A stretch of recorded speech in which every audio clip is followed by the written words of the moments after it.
Mi historia comienza en mi amada plantación, Tara, en Georgia, un lugar que significaba el mundo para mí. Éramos la envidia del condado, y yo, a mis 16 años, era la muchacha más coqueta y deseada. Tenía todo lo que quería, o casi todo. Mi corazón estaba puesto en Ashley Wilkes, el hombre melancólico y honorable de la plantación vecina, Dodge Robles. El día que me enteré de que Ashley se casaría con su prima, la insípida pero dulcísima Melanie Hamilton, mi mundo se derrumbó. Fui a Dodge Robles, me le declaré en un arrebato de pasión y me rechazó, diciendo que Melanie era más afín a él. Y justo ahí, en la biblioteca, un hombre cínico y arrogante llamado Brad Butler, que había sido rechazado por la sociedad sureña, escuchó toda mi humillación. Me miró con una insolencia que odié, pero que de alguna manera me fascinó. Absolutamente. Permíteme desarrollar ese momento crucial en mi vida con más detalle. El baile en 12 Robles fue la peor noche de mi vida. Corrí a la biblioteca, roja de ira y humillación, después de que Ashley me dijera que se casaría con Melanie, aunque admitió que me deseaba. ¡Qué cobarde! Y como guinda del pastel, ahí estaba ese canalla de Brad Butler, escondido y escuchándolo todo. En mi despecho, al salir de la biblioteca y escuchar el clamor de los hombres listos para ir a la guerra, hice lo primero que se me ocurrió para vengarme de Ashley y recuperar mi orgullo. Supe que si él me veía casada antes de irse, sufriría. Charles Hamilton, el hermano de Melanie, era un joven tonto y tímido, uno de mis muchos pretendientes. Lo usé. Cuando me propuso matrimonio esa misma noche, acepté de inmediato. No lo amaba, ni siquiera me gustaba, pero era el vehículo perfecto para mi venganza. Nos casamos deprisa. Fue una boda sin amor, a toda prisa, antes de que Charles partiera para unirse al regimiento sureño. Lo que yo había concebido como un breve interludio de drama y una forma de torturar a Ashley se convirtió en una trampa ridícula y la guerra, que se suponía gloriosa y breve, me arrebató a Charles con una rapidez absurda. No murió en una batalla heroica, sino de neumonía y sarampión en un campamento militar. Fue una muerte banal que hizo mi sacrificio aún más inútil. De repente, a los 17 años, me convertí en la señora Charles Hamilton, viuda y obligada a llevar luto riguroso. ¡Qué tortura! Tuve que vestirme de negro de pies a cabeza, renunciar a los bailes, a la coquetería, a la alegría. Era una prisión social. Además, el breve y desagradable matrimonio me dejó una consecuencia que odiaba. Estaba embarazada de Wade Hampton Hamilton. No tenía instinto maternal. El bebé era una carga, una prueba física de mi error y un recordatorio constante de mi aburrida condición de viuda. Mi padre y mi madre, quien me había enseñado la estricta moral sureña, insistían en que la viudez era una vocación de santidad. Pero yo no era una santa. Estaba aburrida, frustrada y furiosa por estar excluida de la vida. Mi única esperanza era ir a Atlanta, donde vivía Melanie, para escapar del sofocante luto de Tara y, sobre todo, para seguir estando cerca de Ashley, aun cuando él estuviera en el frente. Necesitaba acción, admiración y, por encima de todo, necesitaba a Ashley para que mi vida volviera a tener sentido. Pero no sabía que Atlanta me pondría en el camino de mi verdadero destino, Brad Butler. Mi traslado a Atlanta fue mi escape del aburrido luto de Tara. Allí vivía Melanie, quien me acogió, y su presencia, por molesta que fuera, significaba que yo estaba cerca de las últimas noticias de Ashley Wilkes. Fingí un patriotismo ardiente y una devoción por ayudar a los heridos, todo para ser elogiada. Melanie, con su bondad natural, me arrastró al hospital. Yo odiaba las tareas, la sangre y el sufrimiento, pero el deber me obligó a ser. A pesar de la guerra, Atlanta era un hervidero de vida. Los hombres que no estaban en el frente, los especuladores y las damas que ignoraban el luto creaban una sociedad más vibrante. Y fue allí donde mi camino se cruzó repetidamente con el de Brad Butler. Él era la oveja negra, un contrabandista rico y descarado que se burlaba abiertamente de la causa confederada. Aunque lo odiaba por su cinismo y porque sabía mi secreto sobre Ashley, él era el único que me trataba con honestidad, el único que me hacía sentir viva. Aceptaba sus regalos y sus atenciones a escondidas, porque necesitaba su protección y su riqueza en ese mundo que se desmoronaba. Pero la guerra se acercaba y el ambiente se enrareció. Cuando el general Sherman y sus yanquis rodearon Atlanta, el terror se apoderó de todos. La gente huía, los heridos llenaban las calles y yo me quedé atrapada en la casa de Melanie, en medio del sitio. Había prometido a Ashley, qué tonta, que cuidaría de Melanie, y mi honor me ató a esa promesa. Y Melanie, que siempre hacía todo bien, se puso de parto justo en el peor momento posible. Sola, con la ayuda de la sirvienta esclava Prissy, vi cómo los dolores la doblaban mientras las bombas caían y la ciudad ardía. Fue un momento de desesperación absoluta. Yo, que había detestado a Charles por su debilidad, ahora debía ser la fuerte por Melanie. Ayudé a traer a su bebé al mundo en medio del rugido de la artillería. Con la ciudad en llamas, no teníamos forma de escapar. Nadie se atrevía a ayudarnos. Justo cuando mi desesperación era total, apareció Matt Butler. Él no estaba luchando por un ideal, estaba salvando su pellejo y, curiosamente, el mío. Encontró un viejo carromato, un animal famélico y nos cargó a todos, a la postrada Melanie y a su recién nacido, a Prissy y a mí. Con una audacia increíble, nos abrió camino a través del caos, el fuego y las tropas en retirada. Red, el cínico que amaba el dinero, se convirtió en nuestro único héroe. Cruzamos las calles ardientes de Atlanta esa noche. El calor era sofocante, el humo espeso. En el borde de la ciudad, justo cuando pensábamos que estábamos a salvo, Red tomó una decisión que me enfureció. Él no podía seguir con nosotros. Dijo que iba a unirse al ejército confederado, un gesto inútil y suicida, y me dejó, a mí, la niña mimada, al mando del carromato con una inválida y 2 niños. Me sentí traicionada, abandonada y llena de un odio abrasador. Pero Red tenía razón, él me había rescatado, pero ahora yo debía salvarme a mí misma. Ese momento, en el borde de la ciudad en llamas, marcó el verdadero final de la pequeña Scarlett y el nacimiento de la mujer dura que lucharía por sobrevivir. Había imaginado mi regreso triunfal, donde las esclavas me atenderían con devoción y mi madre me consolaría. En cambio, encontré una plantación fantasma. La hermosa Casa Blanca estaba dañada, los muebles, destrozados y saqueados por los yanquis. El jardín estaba pisoteado y, lo peor de todo, no había casi comida. Tara ya no era el paraíso que recordaba, era una ruina silenciosa. Busqué a mi familia con el corazón encogido. Mi adorada madre, Eleanor, la mujer más fuerte y elegante que conocí, había muerto de fiebre tifoidea. Su muerte me dejó huérfana no solo de madre, sino de guía moral. Ella era la única que me controlaba, y al desaparecer, sentí un vacío aterrador y, a la vez, una libertad despiadada. En cuanto a mi padre, Gerald O'Hara, el enérgico y ruidoso irlandés que había construido Tara con sus propias manos, lo encontré roto. La muerte de Ellen y la pérdida de su fortuna lo habían reducido a un anciano senil que revivía el pasado constantemente. La responsabilidad de la familia recaía ahora enteramente sobre mis hombros. Cuando el hambre se hizo real, me enfrenté a mi propia debilidad. Yo, la niña mimada, estaba demacrada, sucia y desesperada por un bocado. La comida que encontré era una zanahoria vieja y dura que devoré con lágrimas. Salí al campo, el sol de Georgia me quemaba la piel y miré la tierra roja de Tara. Había odiado esa tierra, quería lujos y seda, no barro. Pero en ese momento, me di cuenta de que esa tierra era lo único que quedaba. Los esclavos se habían ido, las cosechas estaban destruidas, pero la tierra, la fuente de toda la riqueza de mi padre, permanecía.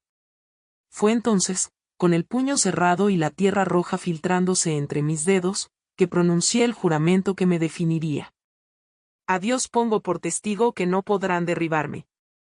Sobreviviré, y cuando todo haya pasado, nunca volveré a pasar hambre, ni yo ni ninguno de los míos. Aunque tenga que mentir, robar, mendigar o matar, a Dios pongo por testigo que jamás volveré a pasar hambre. Ese no fue un juramento de amor o de honor, fue un juramento de supervivencia brutal y egoísta. dejó atrás a la niña caprichosa.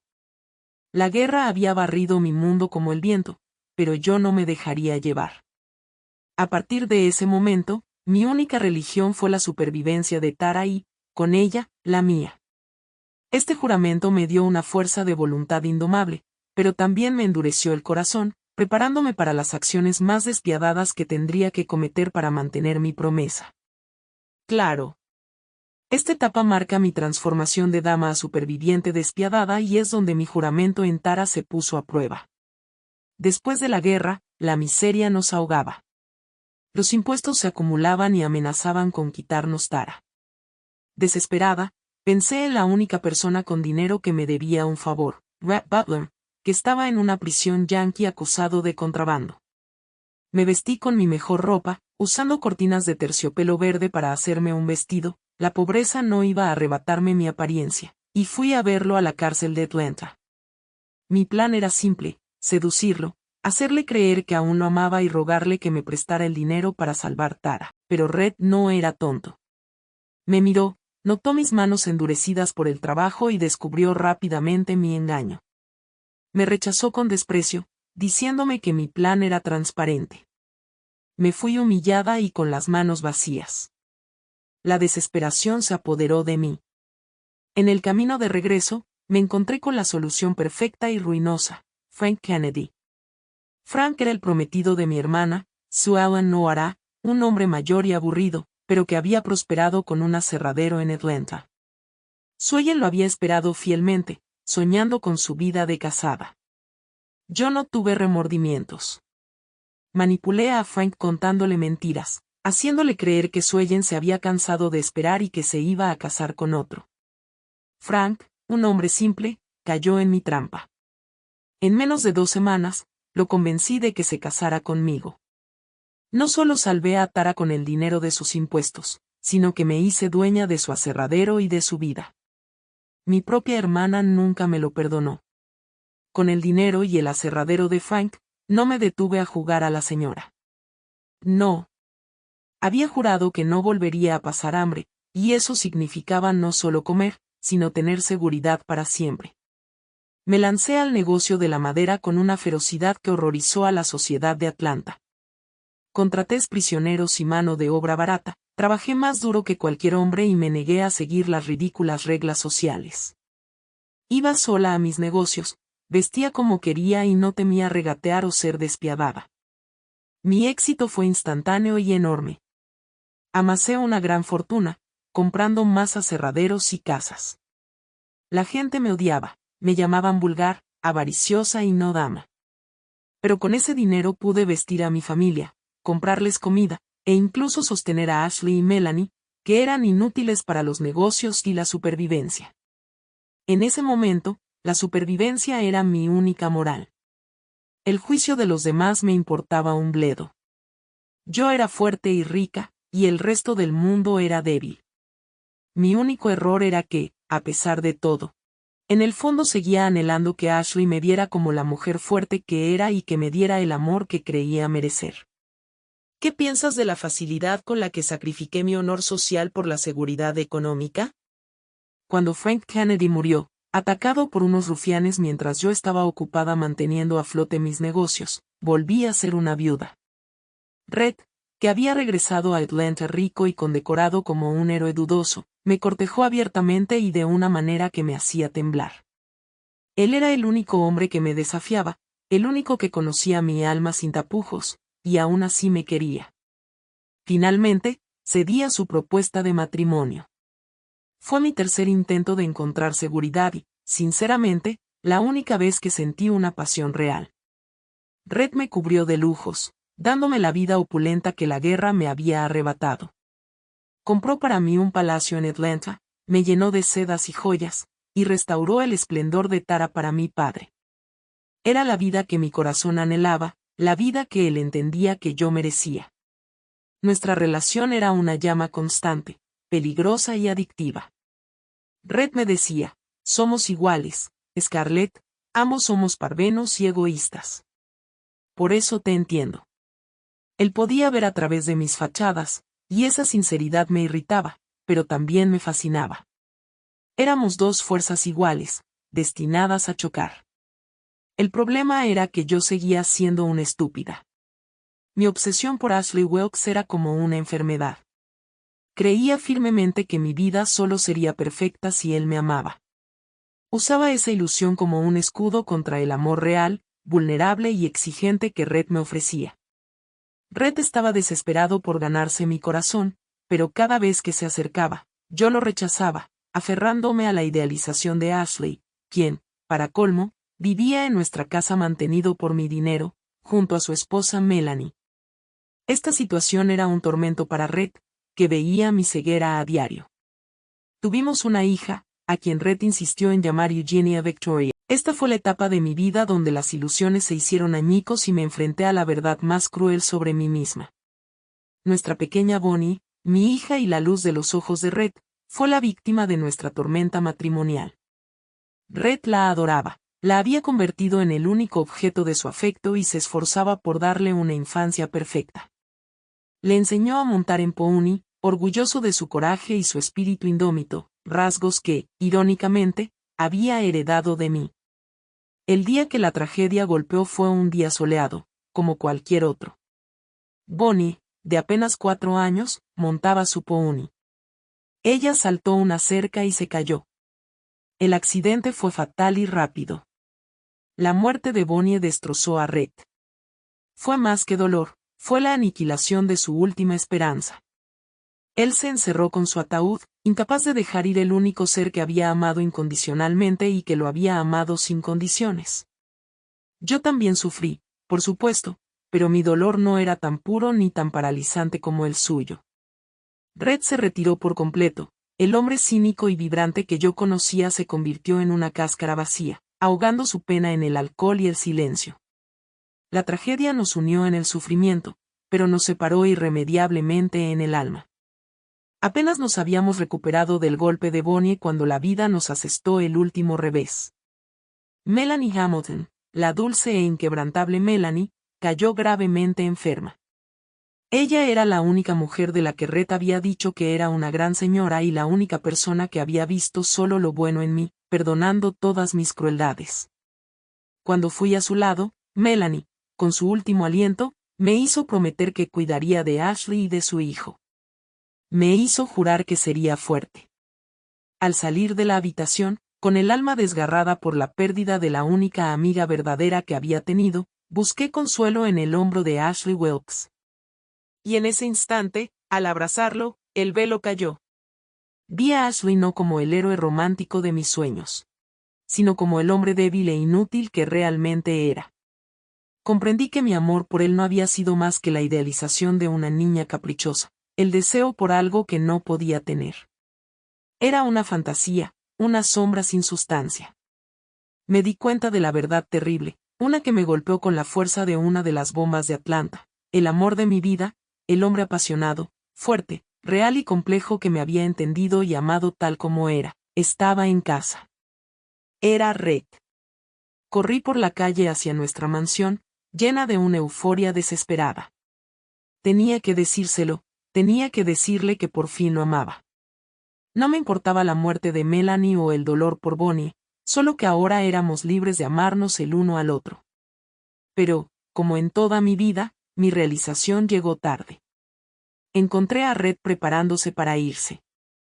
Al confesarle mi amor, él me miró con una frialdad y una amargura que nunca había visto. Mi amor llegó a un hombre agotado y sin fe.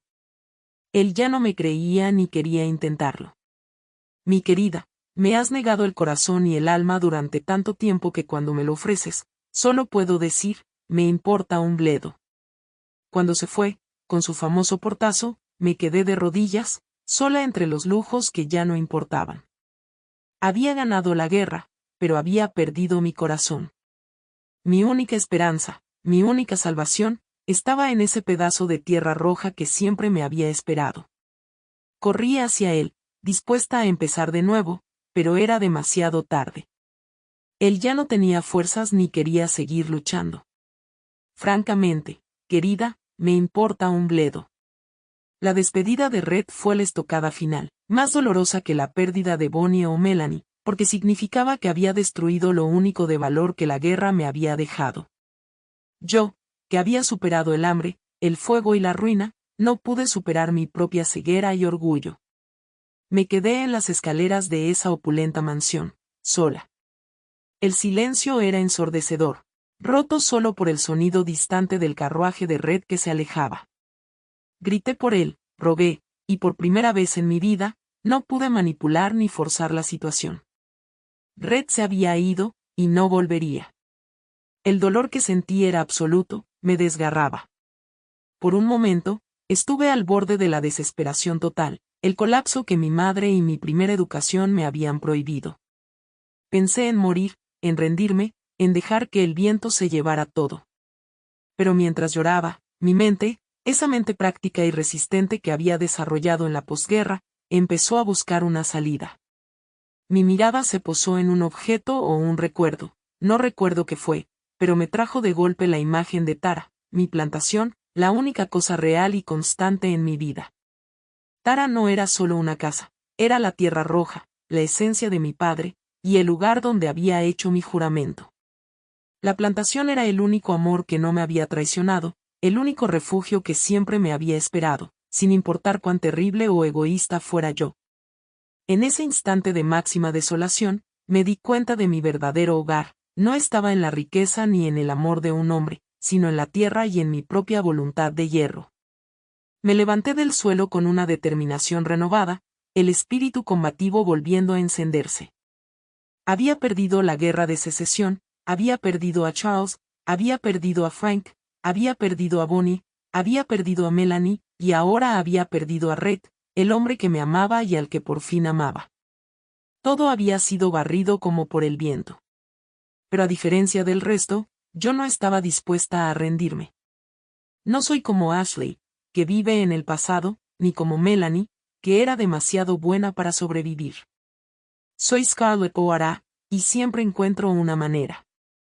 Con los ojos llenos de lágrimas, pero con la cabeza alta, formulé mi última y más grande promesa, mi mantra de vida, un acto de fe en mi propia invencibilidad. Me iré a casa ahora. Y mañana pensaré en algún medio de recuperarle. Después de todo, mañana será otro día. No es un final feliz, no es un final trágico, es mi final. Un final abierto que me deja en el único lugar donde puedo empezar de nuevo, Tara. Mi historia no termina con la pérdida, sino con la resolución de que, pase lo que pase, mi voluntad de vivir y luchar siempre me dará una nueva oportunidad mañana.